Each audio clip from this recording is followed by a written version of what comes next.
Hi everyone and welcome back to It's Personal. I am Mona and today we are making polymer clay earrings. Now you're going to ask me what's polymer clay. Polymer clay basically is oven safe clay. So once you've done your project, you've sculpted it and made it all nice, you pop it into the oven and then it bakes for a certain amount of time at a certain temperature, and once it's done it's rock hard and then you can paint it or gloss over it, and yeah, then you've got a little sculpture thingy out of polymer clay. So today we are making donut earrings. This is my first time using polymer clay. I've actually used air dry clay in the past, which is basically clay that you leave outside or in the open air to dry, but it uses water because as you work with it, it gets more drier and drier. So you use water to keep it mobile or movable. But polymer clay is not, it's not like that. You have to bake it for it to get hard, and it has like this interesting little sticky texture to it. It's like it can sit easily to itself. But there's also a product available. They call it, it's like a liquid clay that you can use to adhere more complicated parts of a project together, which I'm not going to do in this video because this was my first attempt at using polymer clay. I was not going to touch armature wire and foil like other brave YouTubers do out there and artists do out there. So I was like, let's go simple, let's try some earrings. And I tell you, even this as my first attempt was interesting. It was interesting because there was a lot to learn in the process of coloring the clay. For example, I used some soft pastels. You saw a picture of them just a little while ago, and the soft pastels are actually meant to be a really intense color, but somehow, I don't know, maybe I didn't use enough of it initially to get that color payoff. So I was adding more of the soft pastel color in to get like that donut brown color effect, and it took a while. You can use it in this format, or I'm going to show you guys some inserted images throughout the video of other projects I did just after I recorded this, where I used, let's say, used the pastels in a different way. Here I put the pastels inside the clay.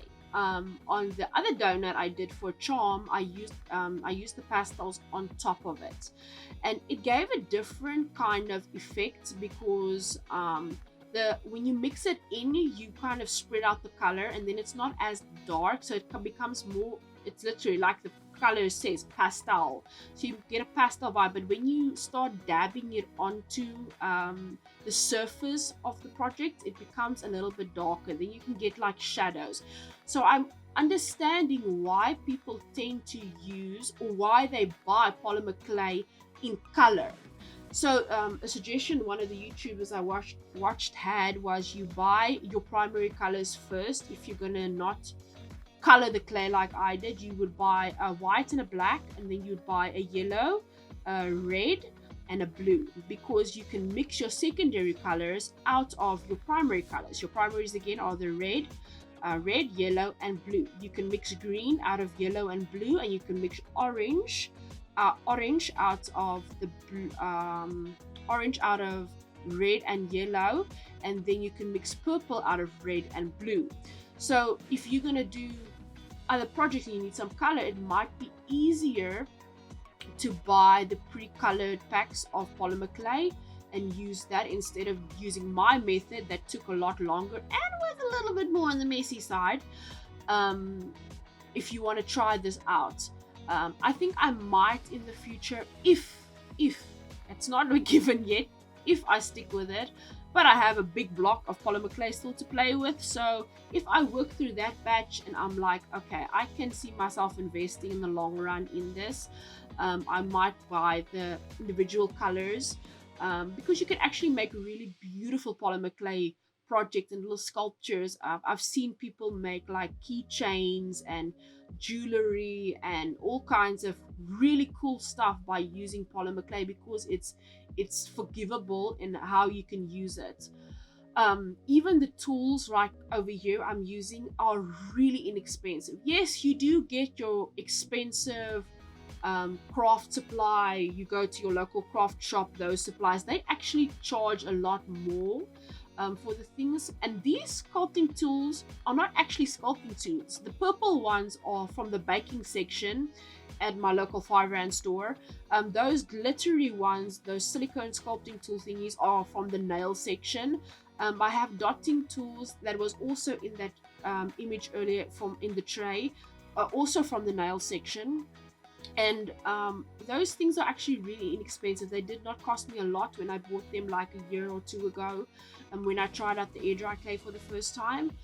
And yeah, it doesn't have to start off as an expensive try it for yourself kind of hobby. I wanted to try this. That little block of polymer clay that you saw at the beginning of the video was lying in my um, drawing pencil thingamajiggy for like the last probably 2 years, and it was still usable when I opened it for this video. That's why I bought the bigger block, because I was kind of scared that clay wasn't going to perform as it should. The only thing I'm thinking of, and it's going to be a might be something I'll have to go Google in for the next video I'm going to tell you guys about, was when I got to painting some of the plain plain projects I did. I was struggling with the paint and stickiness. Maybe that has something to do with the age of the clay. I don't know. I'm gonna go Google it. It was only like a light bulb thing I had now thinking about it. But yeah, we'll see.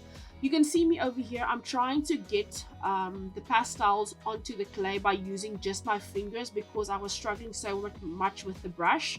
But what I realized just a little bit later was it's actually easier to like scrape the pastels into like a container or on a plate or whatever, then dab a brush into those little shavings or dust, the dust part, let's call it dust color, and then put that directly onto the project. It sticks better when you do that, instead of trying to brush over the pastels like I was doing and then doing it going onto the clay. So now I'm onto the icing now, and I was like, okay, now this needs to go pink. And you can see that is and that color is pretty accurate for the pink of that pastel, and it mutes like completely when I start mixing it in. Yeah, and I kind of ruined the hardboard in this image as well. Yeah, when you use polymer clay and you start using color, put down like a sheet of wax paper. I did have it, and then Mona was smart and I removed it. And yeah, the little piece of hardboard I had over here is now permanently stained pink, I do believe. I did try to clean it up, but it wasn't very successful. But yeah, we live and we learn. And not to use pastels and things that go powdery on wooden surfaces. It creates a mess. But yeah, it was kind of fun. You can see what happens now when you start mixing that color in. It actually really goes pastel, and it's really light. And I was hoping so much for like a dark color payoff, because I really wanted just a darker pink, and it was just not, it wasn't giving me the pink. So I guess that's why I decided to make a plain set of earrings just in the white polymer clay, so I can paint it afterwards. And I've got mixed feelings. I will give you guys my feedback on that in the next video. But yeah, this was still fun, even though it was a struggle to get the color correct. It was still fun to sculpt with this clay. It's really forgiving. I cut out a lot of the redos, can I put it like that, for especially this section. I did a couple of takes on getting those shapes, splitting the quantity up correctly, and then shaping it into something that looks like icing. But yeah, the clay was really forgiving, and it allowed me to rework it a couple of times until I was happy with it. And I put it onto the donut. You guys are going to see that in a second, and it was really fun. I really enjoyed just playing, because this is all first time around footage. I stopped and recorded, had a cup of coffee, came back and kept recording. But this was my first take on polymer clay, and I have to say this was actually really fun. I actually spent a good hour or two off camera playing with some other projects, which I'm going to paint in the next video, where I didn't focus on recording at all, just to just to get the proper experience of what I can do with it. And those projects will be in the next video, where I paint them actually, and actually think they turned out really well and good, for a first attempt. So I was proud of this. Never say never. Never say you can't do something until you try it. And that is the point of life. We need to be able to try new things. Fail at it sometimes, retry it again. Oh, my cat just came through the window. Hello, Baba. And we need to try new things and see if we like it. That's why I say I'm not going to invest in the individual colors until I am 100% sure I actually enjoy working with just the white clay in this medium. If I see, okay, I can get more out of this medium if I buy the colored blocks, then I will invest in it. It's like with most other mediums as well. When you go, for example, you want to start doing watercolor for the first time, you are not going to spend the 800 Rand or 1,000 Rand on a, let's say, a professional watercolor set, unless you know that you actually enjoy using watercolors. So you're going to probably start off with something a little bit cheaper, a cheaper set, maybe a student grade set, just to see if you enjoy it. And I think that's the thing with art. That's why many people dabble. That's the word you use. They dabble. I'm one of those people. I like to dabble in different art mediums to see what I enjoy, but it's also because I get bored. Not bored of art, but bored of doing the same thing over and over again, because my brain enjoys doing different creative things at different times. There's seasons where I only use pencils. There are seasons when I only enjoy watercolors. There are seasons like now where I'm learning how to use polymer clay because it's something different. And that is the thing with art. There's such a big community of people out there doing amazing things, where you can learn from. It doesn't have to be just watching my little videos on my baby channel. There's a lot of good content creators out there that are giving in-depth information on different mediums, and where you can learn different techniques. Even with the sculpting, I think of someone like Nerdy Crafter in her early days of doing YouTube. She did a lot of polymer clay sculpting. Ace of Clay, he's got an amazing channel doing also polymer clay. His stuff is a little bit more on the scary side because he's got a monster universe he likes to create. So if you want to find out more, go check out those people, to see what they do and how polymer clay is actually a pretty interesting medium to use as an art form. And you can make pretty cool stuff outside of just donut earrings if you really want to and really want to try something different.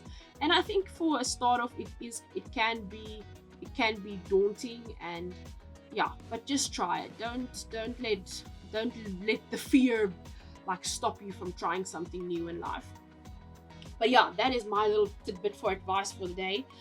We are heading into the last 5 minutes of this video, and we are putting on sprinkles for this donut now.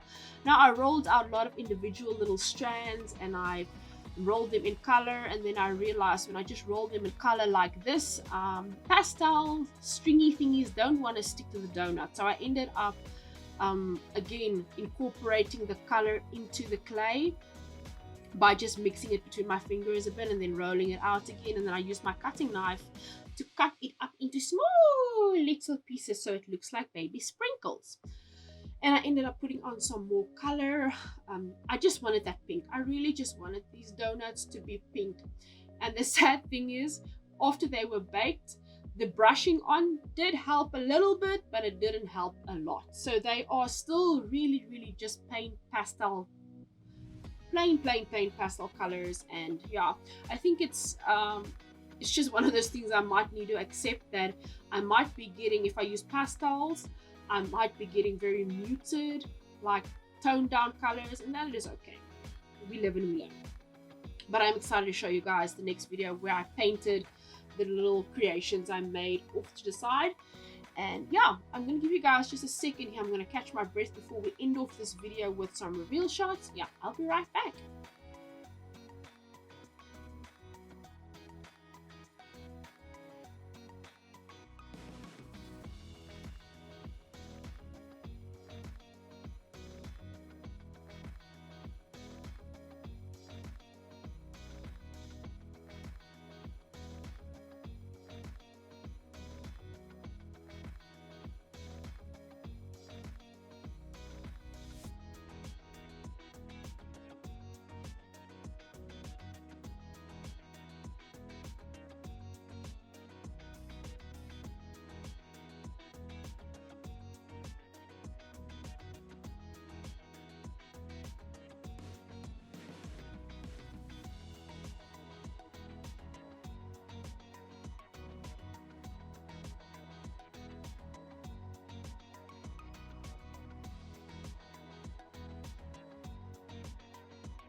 right, so we are almost at the end of this video.